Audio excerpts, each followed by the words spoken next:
Question कर लेती हूँ रिकॉर्डिंग स्टार्ट होने से पहले।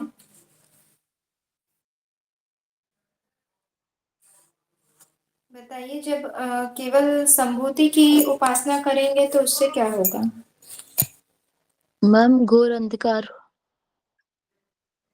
ओके। और अविद्या और विद्या की एक साथ उपासना करने पर क्या होता है? अविद्या से मृत्यु और विद्या से अमृत्यु की प्राप्ति होती है। ओके, ठीक है। ईश्वर के गुण क्या क्या बताए गए हैं?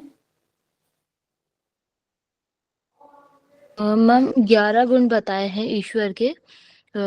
शुद्ध, कवि, मनीषी, प्रभु, स्वयंभू, पर्यगात, शुक्र, अकाय, अव्रण, अस्नाविर और अपापविद। ठीक है, बहुत बढ़िया। परमेश्वर का मुख किससे ढका हुआ है बोला गया है? मैम हिरण्यमय पात्र बताया था, जिसका अर्थ है सोने के पात्र पत्र। हाँ, चमकीले सुवर्ण पात्र से। ठीक है, ठीक है। ओके। वह मेरे भी आत्मा है और मैं भी वही हूँ। इसके लिए कौन सा वाक्य यूज किया गया है सौरभ जी? क्या मैम? वह मेरे भी आत्मा है और वह भी मैं ही हूँ। इस वाक्य के लिए संस्कृत वर्ड कौन सा यूज किया गया है? इन शब्दों के लिए क्या बोला गया है इस श्लोक में?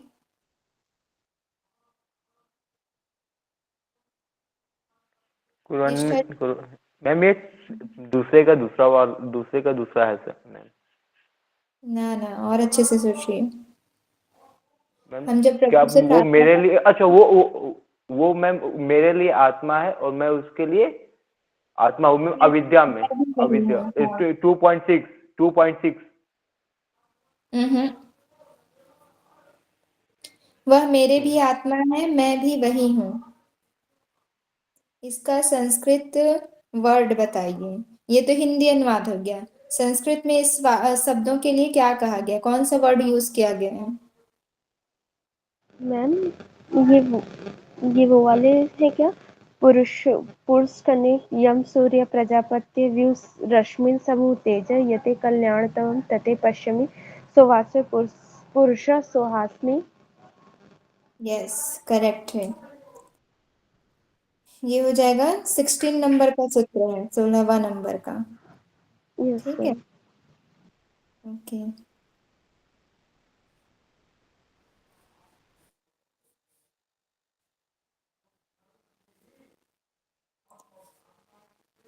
बाकी तो आप सबको पता ही है। कौन से शाखा से लिया गया ईशावास्योपनिषद? कारण शाखा से। और अध्याय कौन सा है? 14। यजुर्वेद का 40वां। Very good. ठीक है, चलिए आप सब लोग भी इसी तरीके से पढ़ाई करिए। आज हम देखेंगे केनोपनिषद। हमारा दूसरा जो उपनिषद है केनोपनिषद है। कौन से वेद से लिया गया है बताइए आप लोग? मैम सामवेद। सामवेद। ओके, बहुत बढ़िया। चलिए आगे अब इसका परिचय देखते हैं। सबसे पहले हम यहाँ पर देखते हैं जो केनोपनिषद है वो साम वेद की तलवकार, ठीक है, तलवकार ब्राह्मण के 9वें अध्याय से लिया गया है। जो हम लोग पढ़ते हैं ना वेदों का जो भाग है, कौन कौन सा है? 4 भाग: संहिता, ब्राह्मण, आरण्यक और उपनिषद। तो जो केनोपनिषद है वो साम वेद की तलवकार ब्राह्मण से लिया गया है और तलवकार ब्राह्मण के 9वें अध्याय से। ठीक है, तो केनोपनिषद सामवेद की तलवकार ब्राह्मण के 9वें अध्याय से लिया गया है। इसके अन्य नाम जो है जैमिनी उपनिषद, ब्राह्मणोपनिषद और तलवकार उपनिषद। ठीक है, तलवकार ब्राह्मण से लिया गया है इसलिए तलवकार उपनिषद भी कहा जाता है। तो 3 इसके अन्य नाम है: जैमिनी उपनिषद, ब्राह्मणोपनिषद और तलवकार उपनिषद। ये नाम आप याद रखेंगे। फिर इसमें ये जो केनोपनिषद है वो 4 खंडों में डिवाइड है, अर्थात यहाँ पर अध्याय को खंड कहा गया है। ठीक है, ऐसे अगर हम देखें तो 4 अध्याय में, और मुख्य रूप से बोलें तो खंड में ये डिवाइड है। जैसे अध्याय को प्रकरण, उपदेश, हठ प्रदीपिका में कहा गया ना, उसी तरीके से यहाँ पर अध्यायों को खंडों में विभाजित किया गया है या खंडों में बताया गया है। ठीक है, तो यहाँ पर 4 खंड हैं और इसमें मंत्रों की संख्या जो है 34 है। केनोपनिषद में मंत्रों की संख्या 34 है। 10 मुख्य उपनिषदों में द्वितीय क्रम का ये उपनिषद है। इसके विषय वस्तु हम देख लेते हैं। परम ब्रह्म तत्व हमें पढ़ना है, अर्थात परम ब्रह्म तत्व है क्या, आत्म तत्व क्या है। ठीक है, मन व सत्य की अंतर्दर्शी अनुभूति, अर्थात जो सत्य का ज्ञान होगा। जब यक्ष जो है उपाख्यान, यक्ष के रूप में आते हैं ब्रह्मदेव, है ना, ब्रह्म आते हैं, तो वहां पर जो है हमको सत्य की अंतर्दर्शी यानी कि सत्य की अनुभूति होगी कि केवल जो है ब्रह्म सत्य है। ठीक है, यक्ष के उपाख्यान की शिक्षा दी गई है कि वहां पर जो है देवताओं को अहंकार हो जाता है, तो उनके अहंकार को तोड़ने के लिए ब्रह्म जो है यक्ष के रूप में जो है आते हैं। ठीक है, तो इस तरीके से इनके विषय वस्तु हो गए। परम ब्रह्म तत्व को जानेंगे, आत्म तत्व को जानेंगे, सत्य की अंतर्दर्शी अनुभूति को हम जानेंगे, और यक्ष के उपाख्यान से क्या शिक्षा मिलती है उसको हम जानेंगे। फिर यहाँ पर बताया गया है प्रथम और द्वितीय खंड में, 4 खंड में डिवाइड है। तो प्रथम और द्वितीय खंड में गुरु और शिष्य की प्रथा द्वारा प्रेरक सत्ता का वर्णन किया गया है, अर्थात गुरु और शिष्य का वहां पर संवाद हो रहा है और उनके द्वारा जो सत्ता स्थापित है उसके विषय में यहाँ पर वर्णन किया गया है। तीसरे और चौथे खंड में देवताओं में घमंड हो जाता है, अहंकार उत्पन्न हो जाता है। ठीक है, और ब्रह्म तत्व ज्ञान का संपूर्ण वर्णन किया गया, अर्थात देवताओं को जो अहंकार हो जाता है उसका वर्णन मिलेगा, और जो ब्रह्म तत्व का ज्ञान होता है, अर्थात जब यक्ष जो ब्रह्म है वो यक्ष का रूप धारण करके आते हैं। ठीक है, तब वहां पर जो उमा देवी प्रकट होती हैं और देवताओं को बताती हैं कि ब्रह्म जो है यक्ष का रूप धारण करके आप लोगों की परीक्षा लेने आए थे, और उनकी ही जो सत्ता है इस संसार में विद्यमान है, सभी लोग उन्हीं की शक्ति से ही कार्य करते हैं। इस तरीके से यहाँ पर इन सब चीजों का, इन कथाओं का वर्णन किया गया है। तो आप ध्यान रखेंगे, प्रथम और द्वितीय खंड में गुरु शिष्य की प्रथा द्वारा प्रेरक सत्ता का वर्णन किया गया है। ठीक है, किस तरीके से ये जो संसार है वो संचालित होती है ये बताया गया है। और तीसरे और चौथे खंड में देवताओं के घमंड व ब्रह्म तत्व के ज्ञान का संपूर्ण वर्णन मिलता है। इस तरीके से यहाँ पर ये हमारा हो गया केनोपनिषद का शॉर्ट में भूमिका या परिचय। अब आगे देखते हैं हम।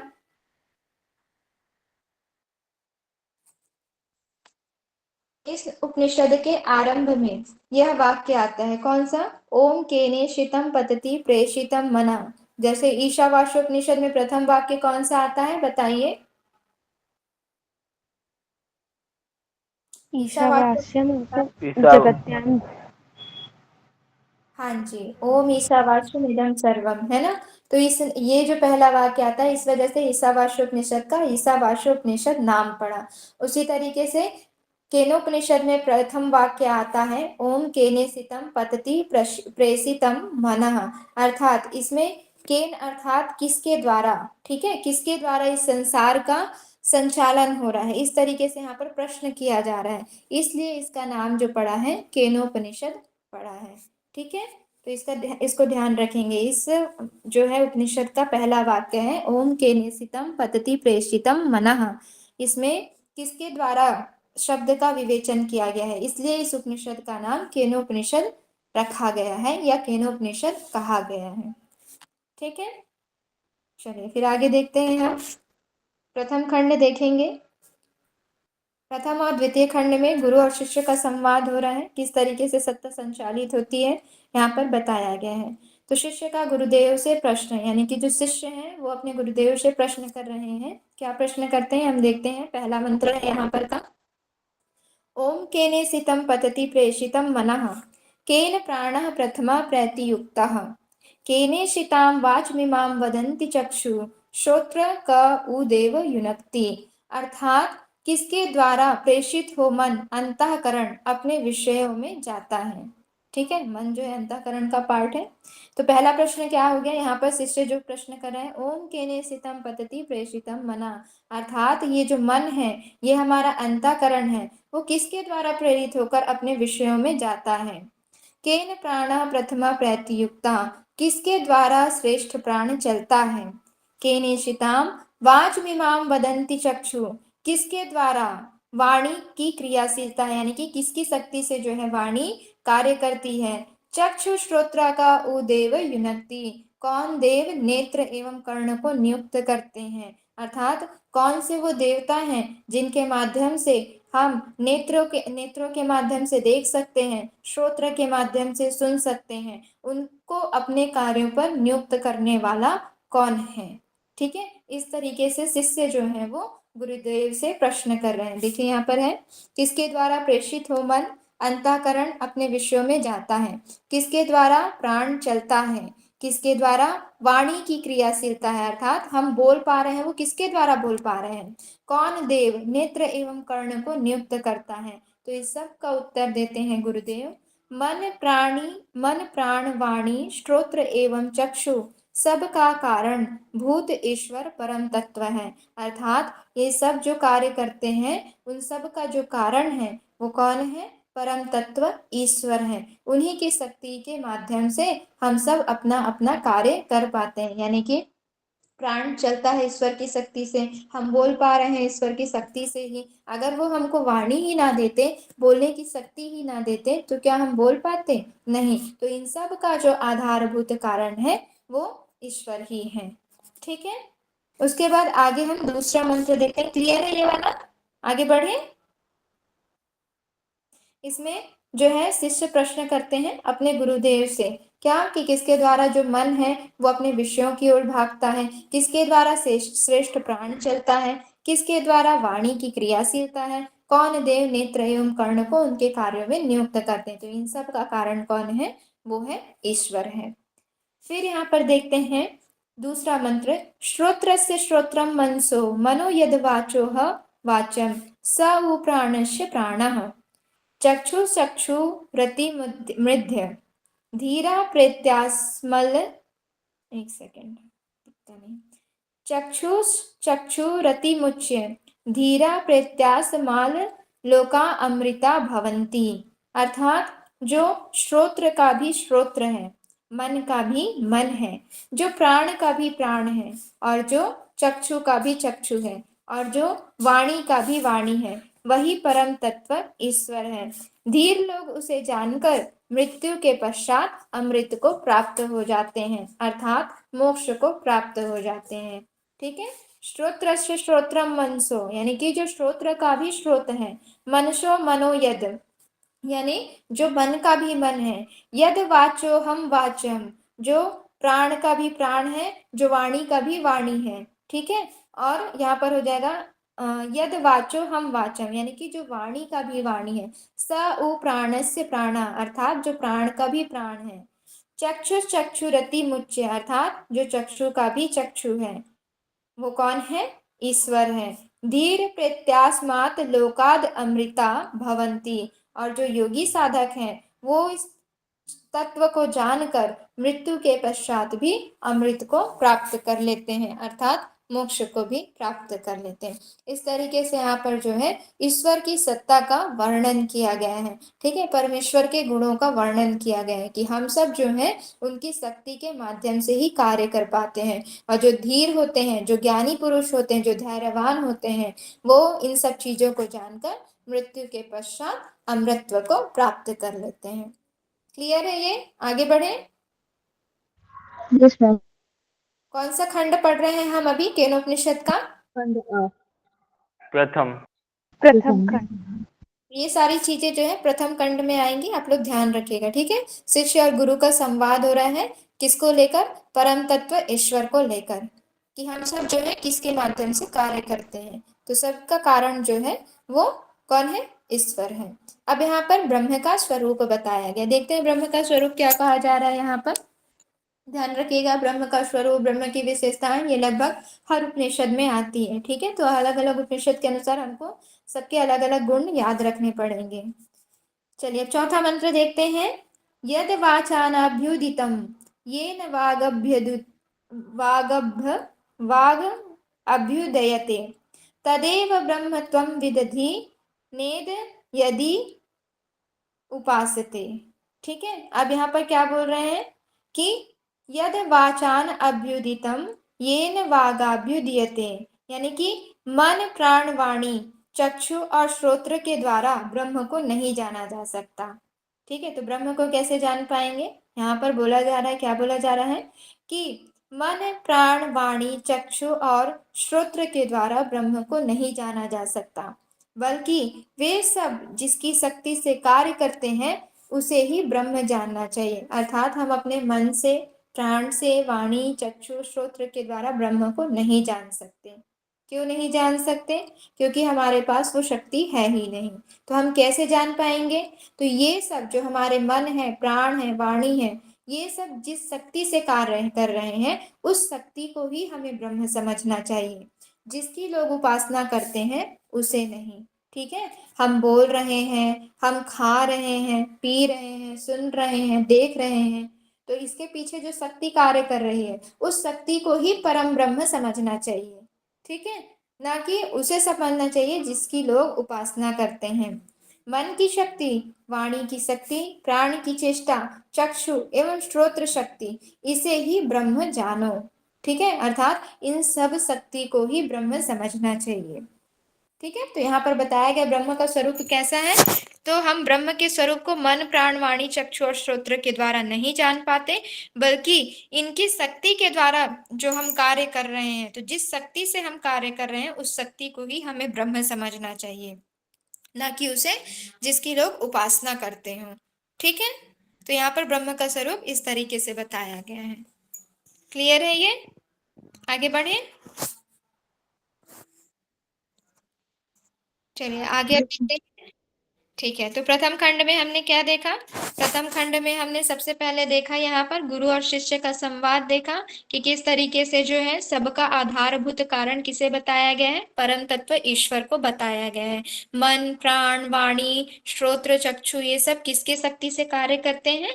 तो उस परम तत्व ईश्वर से की शक्ति से ही कार्य करते हैं। फिर यहाँ पर दूसरा बताया गया ब्रह्म का स्वरूप। तो ब्रह्म का स्वरूप कैसे बताया गया? तो हम अपने मन प्राण वाणी श्रोत्र चक्षु को ही के माध्यम से ब्रह्म को नहीं जान पाते।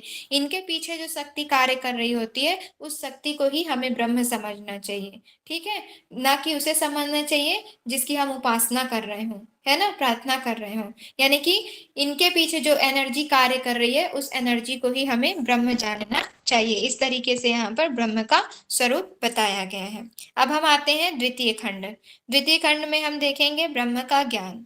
ठीक है, ब्रह्म का ज्ञान कैसे प्राप्त होगा?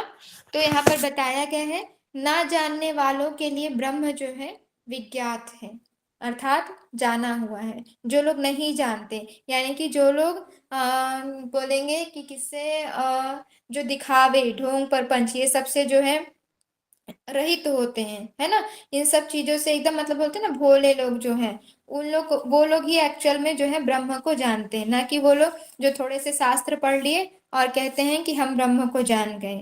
तो केवल शास्त्र पढ़ने से क्या हम ब्रह्म को जान पाएंगे? बताइए आप लोग। No ma'am. नहीं जान सकते। तो ब्रह्म को जानने का साधन क्या है?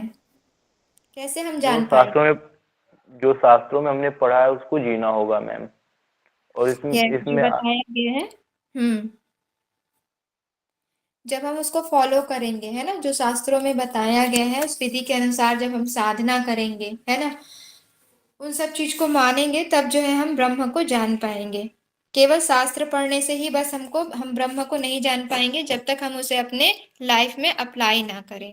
और जानने वालों के लिए ब्रह्म जो है क्या है? अविज्ञात है। तो वही बताया गया है, जो बोलते हैं कि हम ब्रह्म को जानते हैं एक्चुअल में वही लोग नहीं जान पाते। और जो बोलते हैं कि हमें अभी तो बहुत कुछ सीखना है, हम तो कुछ भी नहीं जानते, एकदम शून्य है, हम तो भगवान के विषय में जानते नहीं, एक्चुअल में वही लोग जो है ब्रह्म को जानते हैं, जो बिल्कुल दिखावे से परे होते हैं, ढोंग प्रपंच इन सब से रहित होते हैं। इसलिए यहाँ पर कहा जा रहा है ना जानने वालों के लिए ब्रह्म जो है विज्ञात है और जानने वालों के लिए अविज्ञात है, अर्थात नहीं जाना हुआ है।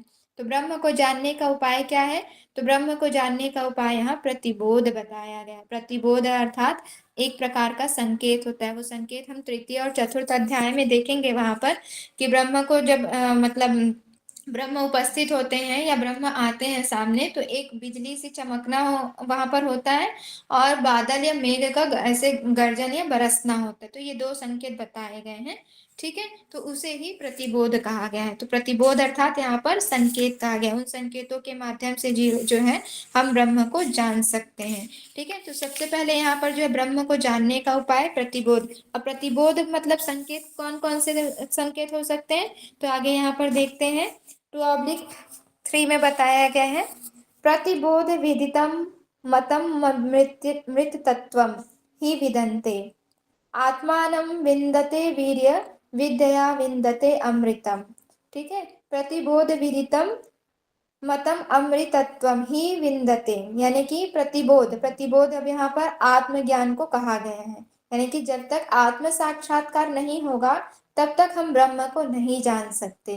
ठीक है, इसलिए ब्रह्म को जानने के लिए आत्मज्ञान, आत्म साक्षात्कार होना बहुत ही आवश्यक है।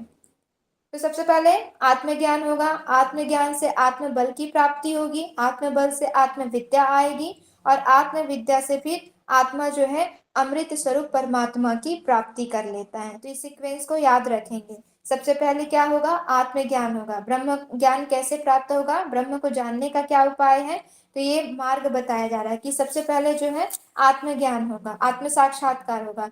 जब आत्मज्ञान हो जाएगा तो आत्मबल की प्राप्ति होगी, आत्मबल से आत्मविद्या की प्राप्ति होगी या आत्मविद्या आएगी, और जब आत्मविद्या की प्राप्ति हो जाएगी, जब हम ब्रह्म का साक्षात्कार कर लेंगे तो उस परमात्मा को हम प्राप्त कर लेंगे, अर्थात आत्मा जो है अमृत स्वरूप परमात्मा की प्राप्ति कर लेगी।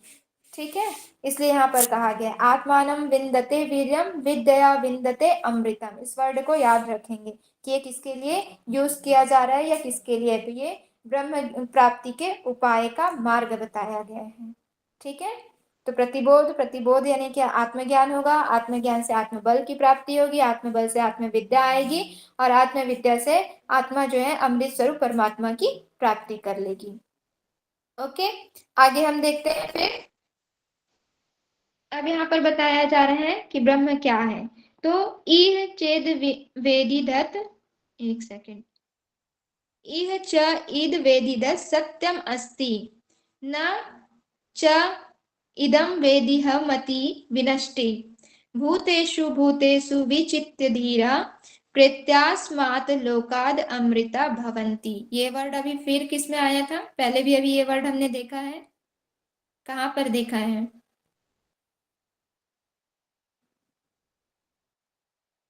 मेरी आवाज आ रही है? जिस हम आ रही है। धीरा प्रत्यास्मात् लोकाद अमृता भवन्ति, ये वर्ड अभी हम लोग देखे ना, किस पे मैम ये देखे आया है अभी? प्रखंड खंड के मैम दूसरे पे, स्रोतस्य स्रोतम मनसो मनो यद्वाचम यद्वाचो वाचम स उ प्राणस्य प्राणः, इसमें आया मैम, धीरः प्रोत्सा कवितम भवन्ति, 1.2 में आया मैम। ठीक है, बहुत बढ़िया। यहाँ पर क्या कहा गया है कि जो धीर लोग होते हैं वही लोग मृत्यु के पश्चात अमृतत्व को प्राप्त कर सकते हैं, अमृतत्व को प्राप्त कर सकते हैं अर्थात मोक्ष को प्राप्त कर सकते हैं। ठीक है, मैं बीच बीच में इसीलिए क्वेश्चन करते रहती हूँ कि आप लोग एक्टिव हैं कि नहीं, क्योंकि थोड़ा सा ये टाइम जो होता है नींद वाला समय होता है, तो नींद तो नहीं आ रही ना आप लोगों को? चलिए, सौरभ जी को तो नहीं आ रही है, और बाकी आवाज नहीं आई, निष्ठा जी, नहीं आ रही। रवि जी? मैम नहीं आ रही है। ठीक है, ठीक है। चलिए, तो अब आते हैं हम यहाँ पर। सबसे पहले हमने देखा द्वितीय खंड में ब्रह्म का स्वरूप, और ब्रह्म के स्वरूप के बाद हम ब्रह्म को कैसे प्राप्त कर सकते हैं, तो उसके लिए कुछ संकेत बताए हैं। तो वो संकेत कौन कौन से हैं, तो सबसे पहले हमें आत्मज्ञान होगा, आत्मज्ञान से आत्मबल की प्राप्ति होगी, आत्मबल से आत्मविद्या आएगी, और फिर हम आत्मा रूपी जो पर अमृत स्वरूप जो परमात्मा है उसकी प्राप्ति कर लेंगे। ठीक है, और न जानने वालों के लिए ब्रह्म क्या है, विज्ञात है, और जानने वालों के लिए अविज्ञात है। इस तरीके से याद रखेंगे। फिर यहाँ पर बोला गया है, यदि ब्रह्म को इस जन्म में जान लिया तो सत्य है, नहीं जाना तो विनाश है। अर्थात कहने का मतलब ये है कि हमें ये जो मानव शरीर प्राप्त हुआ है, मनुष्य का तन प्राप्त हुआ है, तो क्या है, हमें यहाँ पर जो है भेजा ही गया है कि हम ब्रह्म को जान पाए, अपने जो है मोक्ष की प्राप्ति कर पाए, ना कि इस जन्म मृत्यु के बंधन में पड़े रहें, है ना। तो अगर हम ब्रह्म को जान लेते हैं तो सत्य है, बोला क्यों, क्योंकि हमने ब्रह्म को जान लिया, क्योंकि वही एक परम सत्य है, बाकी सब तो मिथ्या है। लेकिन अगर नहीं जान पाए तो महाविनाश है। महाविनाश क्यों कहा गया, अगर नहीं जान पाएंगे तो फिर से वही क्रम चलता रहेगा, बार बार जन्म लेंगे, बार बार मृत्यु को प्राप्त होंगे, फिर जन्म लेंगे, फिर मृत्यु को प्राप्त होंगे। इस तरीके से पाप पुण्य का जो कर्म है और उसके परिणाम को भोगने के लिए हमको इस चक्र में घूमना पड़ेगा। ठीक है, इससे अच्छा है कि हम ब्रह्म को जान लें और मोक्ष को प्राप्त कर लें। इसलिए कहा गया है कि यदि ब्रह्म को इस जन्म में जान लिया तो सत्य है, और नहीं जाना तो महाविनाश है।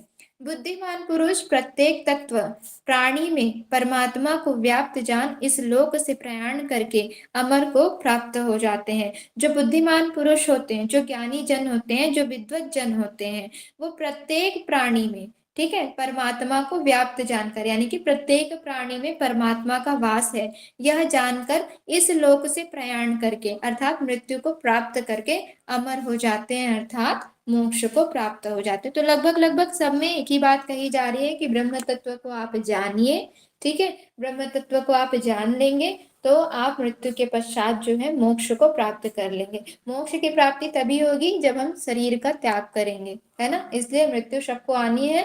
तो मृत्यु कई लोगों को आती है, लेकिन वो इस संसार के मोह बंधन से छूट नहीं पाते, इसलिए बार बार वो जन्म लेते हैं और मृत्यु को प्राप्त होते हैं। क्यों, क्योंकि वो सत्य को जान ही नहीं पाते, ईश्वर को जान ही नहीं पाते। और जो विद्वत जन होते हैं, जो पुरुष जन, जो ज्ञानी जन होते हैं, वो क्या करते हैं, वो सभी प्राणियों में, प्रत्येक मनुष्य में, जीव जंतुओं में, पेड़ पौधों में, यानी कि हर जगह परमात्मा ही व्याप्त है। इस तरीके से इस सत्य को जान लेते हैं तो वो मृत्यु के पश्चात मोक्ष को प्राप्त कर लेते हैं। ठीक है, आगे देखते हैं हम। अब आते हैं तृतीय खंड। तो हमने द्वितीय और प्रथम खंड में जो है क्या पढ़ा, द्वितीय खंड में हमने पढ़ा ब्रह्म ज्ञान के विषय में, और प्रथम खंड में हमने जाना कि हमारे जो श्रोत्र चक्षु ये सब हैं किसकी शक्ति से कार्य करते हैं और इन सब का कारण क्या है, तो परम तत्व ईश्वर को ही बताया गया है। और द्वितीय खंड में ईश्वर के स्वरूप को बताया गया है, और जब हम उसका ज्ञान प्राप्त कर लेते हैं तो उसके क्या परिणाम होते हैं ये भी बताया गया है द्वितीय खंड में। तो क्या परिणाम होता है, जब हम ब्रह्म के ज्ञान को जान लेते हैं तो प्रयाण के पश्चात अमर हो जाते हैं, अर्थात मोक्ष को प्राप्त हो जाते हैं। अब हम यहाँ पर देखते हैं तृतीय खंड। तृतीय खंड में आता है यक्षोपाख्यान। अब हम देखेंगे यक्ष के उपाख्यान, अर्थात यहाँ पर यक्ष के द्वारा बताई गई जो शिक्षा हमें मिलती है उसको हम यहाँ पर ग्रहण करेंगे। तो क्या होता है, एक बार जो है, एक समय इसमें देवताओं में और असुरों में युद्ध होता है, यानी कि देवासुर संग्राम होता है। ठीक है, तो उस समय जो देवता होते हैं वो असुरों पर विजय प्राप्त कर लेते हैं, और असुरों पर विजय प्राप्त करने के पश्चात वो क्या करते हैं, एक अपनी सभा आयोजन करते हैं, यानी कि वो लोग पार्टी शार्टी अपना करते रहते हैं, समझ लीजिए। अब भाई सफलता हासिल किए हैं, जीत हासिल किए हैं, तो उसके बाद तो सेलिब्रेट करना तो बनता ही है ना। तो उसी प्रकार वो लोग भी करते हैं, और सब देवता जो है अपने अपने गुणों का बखान करने लगते हैं कि मैंने उस असुर को ऐसे मारा, ऐसे किया, मैंने ऐसे तलवार चलाया, मैंने ऐसे घोड़े दौड़ाए, मैंने उसको ऐसे उड़ाया, ऐसे फूंक मारी। इस तरीके से हर कोई अपने अपने गुणों का बखान करते रहते हैं, अर्थात वहां पर अपने अपने गुणों का बखान कर रहे हैं। इसका क्या मतलब है कि उन्हें अहंकार हो गया। उन्होंने मतलब ये सब अपनी तारीफ करते हुए कह रहे थे कि हमने असुरों पर विजय प्राप्त की है अपनी शक्ति के माध्यम से। फिर वहां पर जो ब्रह्म देव, जो देवता होते हैं, जो परमात्मा है, वो यक्ष का रूप धारण करते हैं और उनकी परीक्षा लेने के लिए जाते हैं, उनके अहंकार को तोड़ने के लिए। ठीक है, तो अब यहाँ पर देखते हैं वही कहानी है। यहाँ पर एक बार उस ब्रह्म ने देवताओं को माध्यम बनाकर असुरों पर विजय प्राप्त किया था। जब देवताओं और असुरों के मध्य युद्ध हुआ तो ब्रह्म के शक्ति के माध्यम से जो देवता हैं वो असुरों पर विजय प्राप्त कर लिए। इस विजय से देवताओं को अभिमान हो गया कि असुरों पर विजय प्राप्त करने वाले वे स्वयं हैं, अर्थात उन्होंने अपने शक्ति के बल पर असुरों पर विजय प्राप्त की। इस तरीके से उनको अभिमान हो गया। तब ब्रह्म ने उन देवताओं के अहंकार को जानकर उनके सम्मुख यक्ष के रूप में अपने आप को प्रकट किया। अब उनके अहंकार को तोड़ने के लिए ब्रह्म ने स्वयं को यक्ष के रूप में उनके सामने प्रस्तुत किया या प्रकट किया।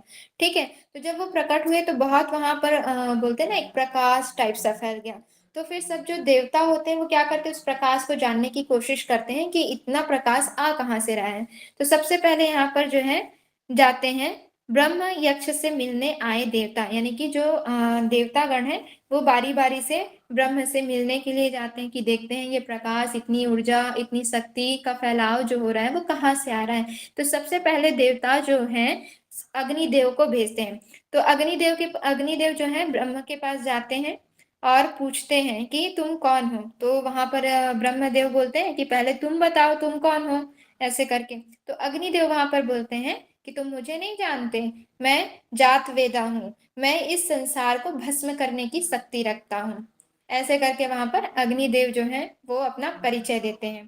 तो ब्रह्म बोलते हैं अच्छा, अच्छी बात है, अब तुम इस तिनके को पहले जलाकर दिखाओ तो मैं जानूं कि तुम अग्निदेव हो या और तुम्हारे पास इतनी शक्ति है कि तुम संसार को जलाकर भस्म करने की शक्ति रखते हो। तो अग्निदेव जो है उस अपनी सारी शक्ति लगा देते हैं उस तिनके को जलाने के लिए। ठीक है, लेकिन वो उस तिनके को जला नहीं पाते और थक हार कर वो वापस आ जाते हैं। तो जब अग्निदेव आ जाते हैं उसके बाद वायुदेव को भेजा जाता है।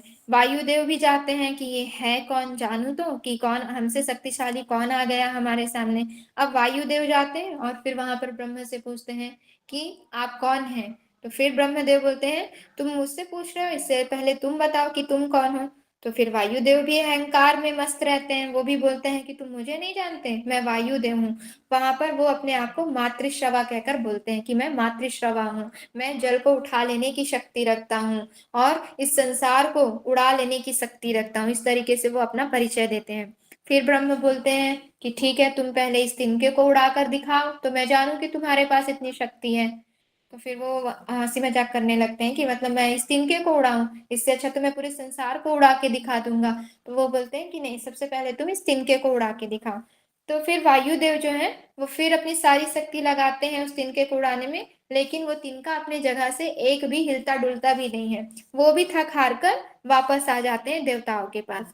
उसके बाद फिर अंत में जाते हैं इंद्रदेव। इंद्रदेव जैसे ही जाते हैं तो यक्ष जी जो है वो गायब हो जाते हैं, वहां से अंतर्धान हो जाते हैं। ठीक है, क्योंकि इंद्रदेव तो सबके राजा रहते हैं तो उनको तो और अधिक अहंकार हो गया था, इसलिए जैसे ही वो जाते हैं तो वो अंतर्ध्यान हो जाते हैं, वो वहां पर उनको कुछ कह ही नहीं पाते हैं। ठीक है, तो यहाँ पर हम देखेंगे सबसे पहले यहाँ पर बताया गया ब्रह्म जी से यक्ष से मिलने आए देवता। तो सबसे पहले आते हैं अग्निदेव। अग्निदेव को जातवेदा कहा गया है, यानी वो अपना परिचय जातवेदा के नाम से देते हैं। और अग्निदेव को जो है इंद्रियों का प्रतीक कहा गया है। ठीक है, तो इसको याद रखेंगे, पूछा जाता है केनोपनिषद के अनुसार अग्निदेव को क्या कहा जाता है, तो जातवेदा के नाम से जाना जाता है। फिर वायुदेव आते हैं, तो वायुदेव जो है अपना परिचय देते हैं मातृश्रवा के नाम से, इन्हें भी इंद्रियों का प्रतीक कहा गया है। और फिर आते हैं इंद्रदेव। इंद्रदेव अपना परिचय देते हैं मघवन के नाम से। ठीक है, तो सबसे श्रेष्ठ देव इन्हें कहा जाता है और इन्हें ही जीवात्मा का प्रतीक कहा गया है।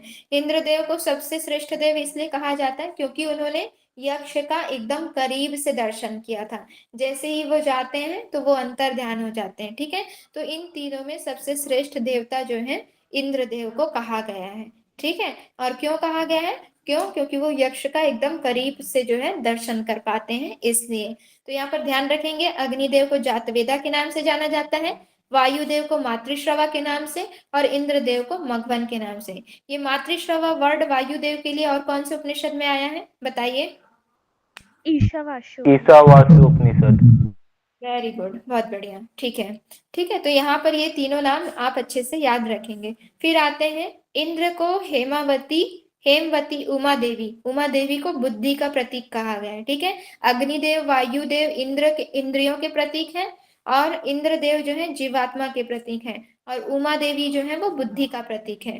तो जब इंद्रदेव वापस लौटते रहते हैं तो वहां पर हेमवती उमा देवी प्रकट हो जाती हैं और फिर वो बताती हैं इंद्रदेव को कि जो यक्ष है वो ब्रह्म का ही रूप है। वो आप लोगों को अहंकार हो गया था, इसलिए आपके अहंकार को तोड़ने के लिए ब्रह्म जो है यक्ष का रूप धारण करके आते हैं। इस तरीके से वहां पर उमा देवी उनको बताती है। ठीक है, तो फिर यहाँ पर आते हैं, यहाँ पर बोला जा रहा है यह तीनों देव ही श्रेष्ठ हैं और इंद्रदेव ने ब्रह्म का समीप से दर्शन किया था, इसलिए इंद्रदेव को सर्वश्रेष्ठ देव कहा गया है। श्रेष्ठ तो तीनों देव ही हैं, लेकिन सर्वश्रेष्ठ जो है इंद्रदेव है। क्यों? क्योंकि इंद्रदेव ने यक्ष का समीप से दर्शन किया था। ठीक है, तो इस तरीके से इनको अहंकार हो गया था। इनके अहंकार को तोड़ने के लिए यक्ष जी जो है ब्रह्म जो है वो यक्ष का रूप धारण करके आते हैं, अग्निदेव और वायुदेव का अहंकार तोड़ते हैं। लेकिन जैसे ही इंद्रदेव पहुंचते हैं तो यक्ष जी जो है वो अंतर्ध्यान हो जाते हैं। फिर उनको हेमवती उमा देवी मिलती है। वो उनको सारा वृत्तांत बताती है कि आप लोगों को अहंकार हो गया था, इसलिए आप लोगों की परीक्षा लेने के लिए ब्रह्म जो है यक्ष का रूप धारण करके आए थे। ठीक है, तो ये स्टोरी याद रखिएगा। फिर आगे देखते हैं हम, चतुर्थ खंड आता है हमारा। चतुर्थ खंड में अब जो है जो उमा देवी है वो ब्रह्म के विषय के बारे में बता रही है, यानी कि ब्रह्म के जो गुण हैं, उनके स्वरूप क्या है, उन सब के बारे में यहाँ पर बता रही हैं। तो सबसे पहले यहाँ पर देखते हैं, परम ब्रह्म परमात्मा जो है तद्वन नाम से प्रसिद्ध है।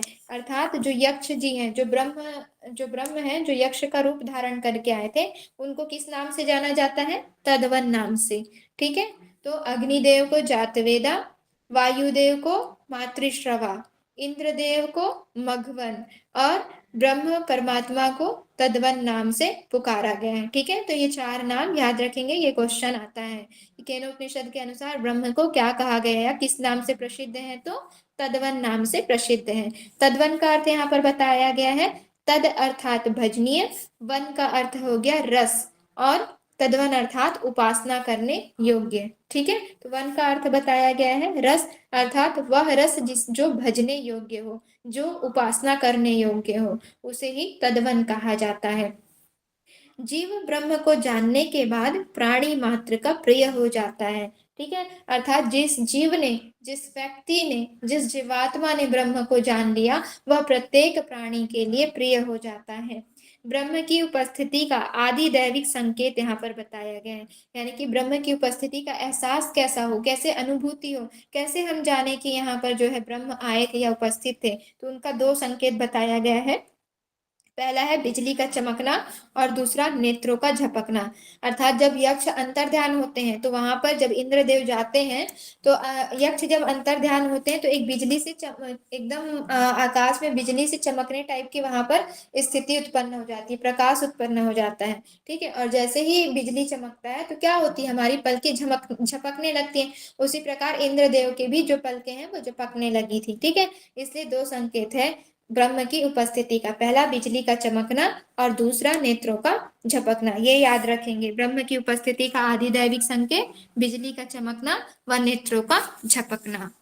ठीक है, तो यहाँ पर परम ब्रह्म परमात्मा को तद्वन कहकर पुकारा गया है। तद का अर्थ होता है भजनी और वन का अर्थ होता है रस, अर्थात वह रस जो भजने योग्य हो या जो उपासना करने योग्य है, उसे ही तद्वन कहा जाता है। और जीव ब्रह्म को जानने के बाद प्राणी मात्र का प्रिय हो जाता है। जिसने ब्रह्म को जान लिया वह सभी प्राणियों के लिए प्रिय हो जाता है। ब्रह्म की उपस्थिति के आधिदैविक संकेत बिजली का चमकना और नेत्रों का झपकना, ये 2 संकेत यहाँ पर बताए गए हैं। अब यहाँ पर देखते हैं ब्रह्म स्वरूप को समझने के साधन, अर्थात उसके मार्ग क्या है, हम कैसे ब्रह्म के स्वरूप को समझ सकते हैं। तो यहाँ पर बोला गया है, तस्य तपोदमः कर्मेति प्रतिष्ठा वेदा सर्वांगानी सत्यम आयतनम। अर्थात तप से, दम से और कर्म से, इन 3 माध्यम से जो है हम ब्रह्म को प्राप्त कर सकते हैं या ब्रह्म को जान सकते हैं। ठीक है, ब्रह्म ज्ञान की प्रतिष्ठा, क्या बोला जा रहा है यहाँ पर, ब्रह्म ज्ञान की प्रतिष्ठा, नींव या आधार। ठीक है, यानी कि हम ब्रह्म को किस तरीके से जान सकते हैं, उनको जानने का आधार क्या है, नींव क्या है। तो यहाँ पर बताया गया है, पहला है जो है तप, हर प्रकार के कष्टों को सहन करके अशुद्धियों का नाश करना ही क्या कहलाता है? तप कहलाता है। जब हम इस तरीके से तप करेंगे तो ब्रह्म को जान पाएंगे। दूसरा यहाँ पर बताया गया है दम। दम अर्थात दम का अर्थ होता है दमन करना। अब किसका दमन करना है? तो इंद्रियों का दमन करना है, जो विषयों के पीछे भागती है। तो मन एवं इंद्रियों का नियंत्रण कर जो है हम ब्रह्म को जान सकते हैं। फिर तीसरा बताया गया है कर्म। कैसा कर्म करना है? जब हम निष्काम कर्म करेंगे, ठीक है, निष्काम भाव से हर कर्म को करेंगे, तब हम जो है ब्रह्म को जान सकते हैं। तो ब्रह्म स्वरूप को समझने के 3 साधन है। कौन कौन से? तप, दम और कर्म। इन 3 साधनों के माध्यम से हम ब्रह्म को जान पाएंगे। ब्रह्म ज्ञान की आयतन या इमारत, या बोले कि ब्रह्म को जानने के और जो साधन है, तो वेद और वेदांग से उत्पन्न सत्य, अर्थात जो वेद और वेदांग में जो बातें कही गई हैं, ठीक है, जब हम उनको जान पाएंगे, जब हम उनके अर्थों को समझ पाएंगे, तब भी हम ब्रह्म को जान पाएंगे। जो ब्रह्म विद्या के इस स्वरूप में जान लेता है, ठीक है, किस स्वरूप में जान लेता है? कि तप, दम, कर्म के माध्यम से हम प्राप्त कर सकते हैं। वेद और शास्त्रों में जो बातें कही गई हैं, जब हम उनको अच्छी तरीके से समझ पाएंगे, उनको आत्म साक्षात्कार कर पाएंगे, जब जान पाएंगे, तब हम ब्रह्म को जान लेंगे। तो जो ब्रह्म विद्या को इस स्वरूप में जान लेता है, वह पाप से हटकर उत्तम स्वर्ग में प्रतिष्ठित होता है, अर्थात मोक्ष को प्राप्त करता है। तो हमारे जो ये उपनिषद का मेन उद्देश्य जो है, ब्रह्म ज्ञान प्राप्त करके मोक्ष को प्राप्त करना है, ठीक है। इसका अंतिम लक्ष्य जो है वो मोक्ष की ओर ही इंगित करता है। तो सबका जो उद्देश्य है वो मोक्ष को प्राप्त कराना ही है, ठीक है। तो इस तरीके से यहाँ पर जो है हमारा केनोपनिषद कंप्लीट होता है। समझ में आया ये? Yes ma'am. ठीक है, तो कितने खंड में डिवाइड है हमारा केनोपनिषद? मैम 4 खंड में। ओके, प्रथम खंड में कौन सी बातें कही गई हैं, किस विषय पर कहा गया है? मैम उसमें 4 क्वेश्चन पूछे थे कि जैसे इंद्रियों से भी बड़ा बताया, इंद्रिय, इंद्रिय, श्रोत्र और इन सब का भी जो मुख्य है वो ईश्वर को, परम तत्व ईश्वर को माना गया है। बहुत बढ़िया, ठीक है। द्वितीय खंड में क्या कहा गया है सौरभ जी?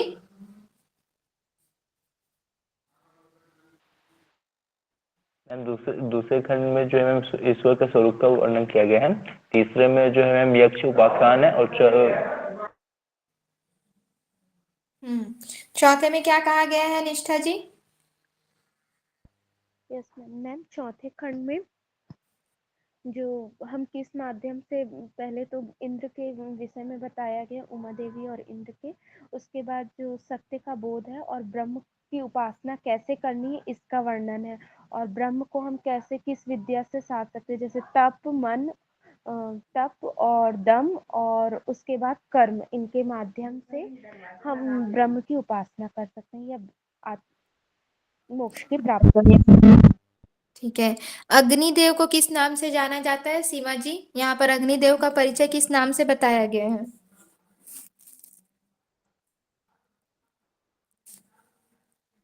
सीमा जी है?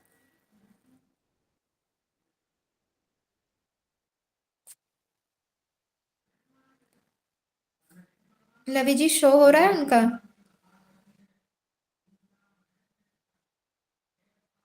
क्या हुआ, आवाज नहीं आ रही है मेरी? यस मैम, यस मैम है वो। ठीक है, सीमा जी बताइए।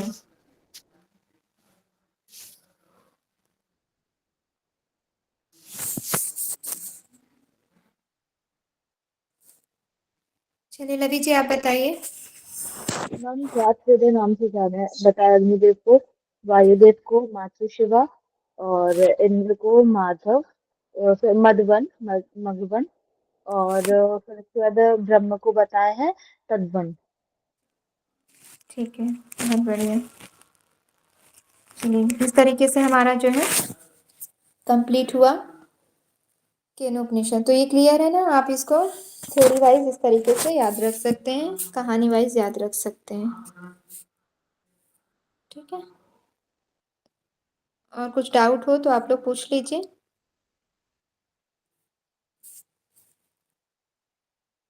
चलिए तो हम फिर कल करेंगे।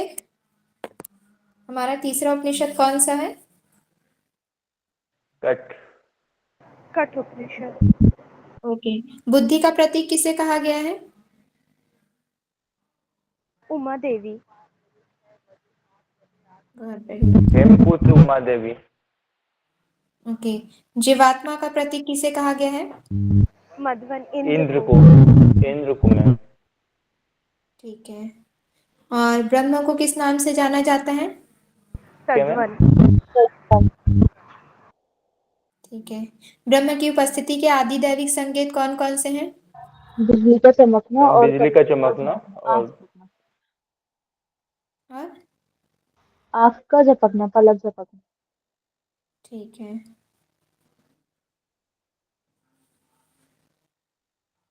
और ब्रह्म को जानने के जो प्रतिबोध बताए गए हैं कौन कौन से हैं?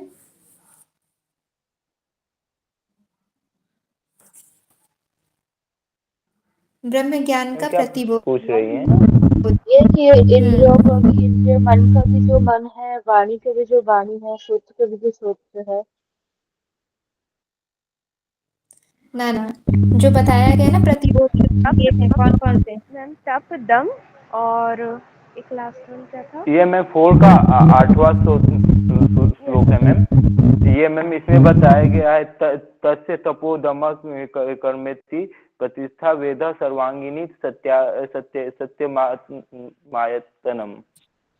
तो हम तप, दम और हाँ, कर्म, ये 3 बताए हैं। ये तो ब्रह्म के स्वरूप को समझने के साधन हो गए। मैंने बोला कि ब्रह्म को जानने का उपाय प्रतिबोध कौन कौन सा है? अच्छा, प्रतिबोध मैम। हाँ जी। मैम देख के बता सकते हैं, देख के बता देंगे मैम। देख कर ही बोलिए, कोई नहीं।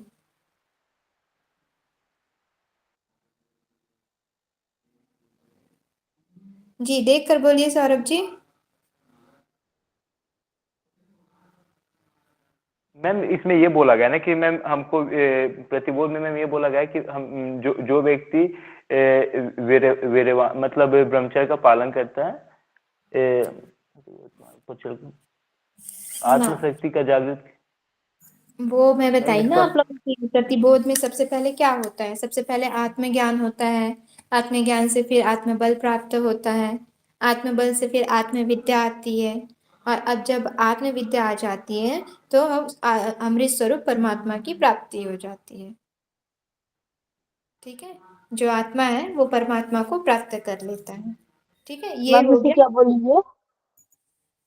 क्या बोल रहे हैं?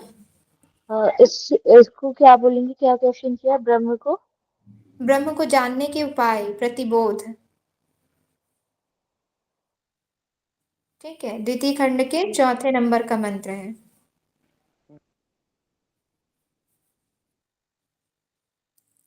ओके, आप लोगों के पास वो है ना, ईशादीना उपनिषद की बुक है आप लोगों के पास? Yes ma'am.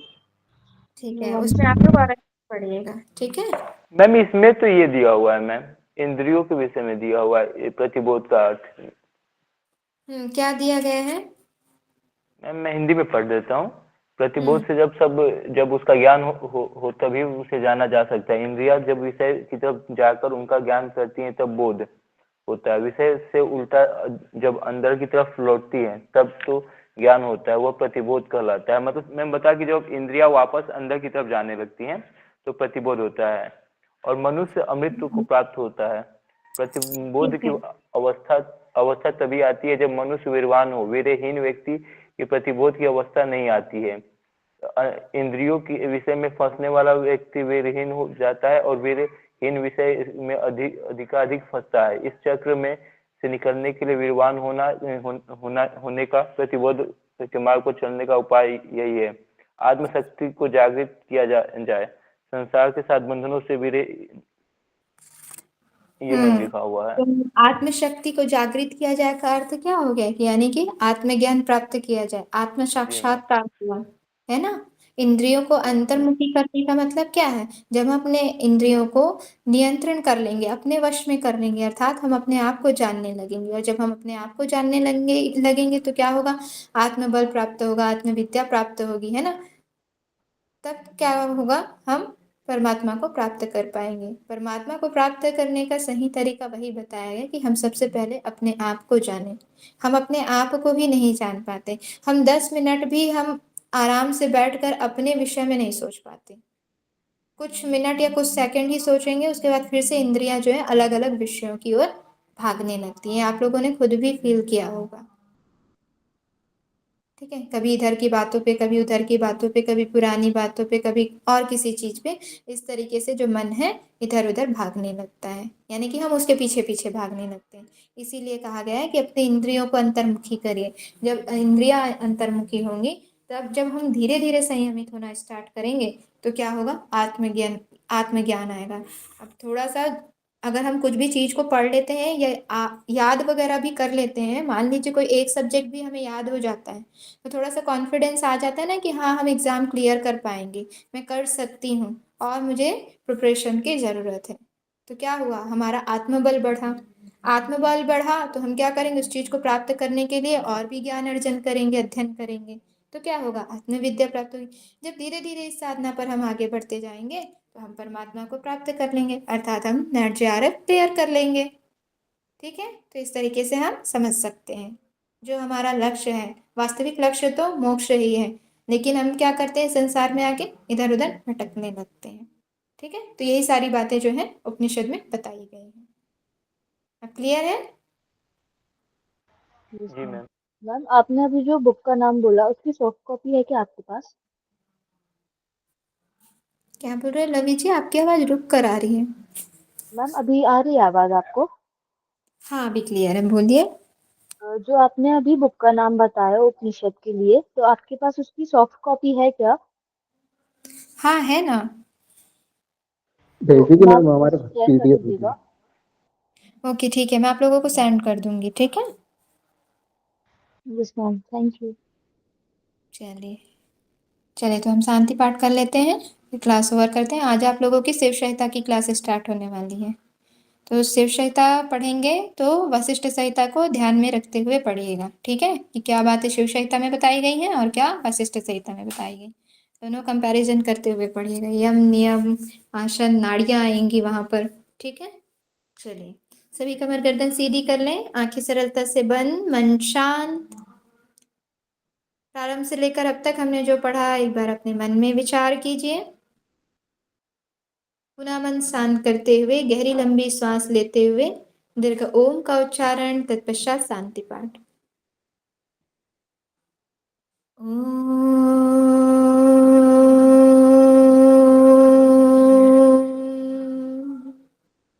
सर्वे भवन्तु सुखिनः, सर्वे सन्तु निरामयः, सर्वे भद्राणि पश्यन्तु, मा कश्चित् दुःखभाग् भवेत्।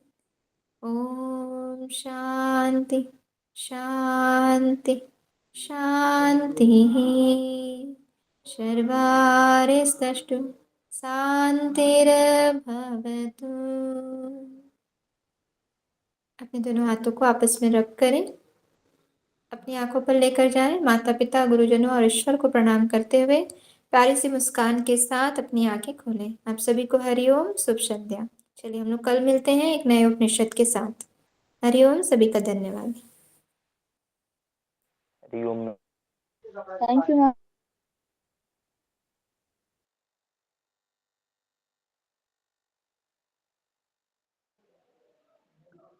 4 बजे से है ना क्लास?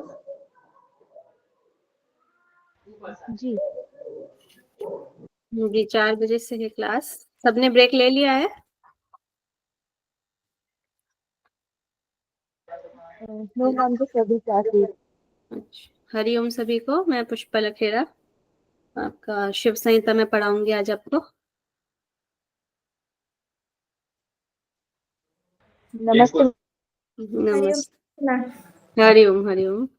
हाँ मैम जी, ये रिकॉर्डिंग ऑफ कर दीजिएगा। ओके। जी जी।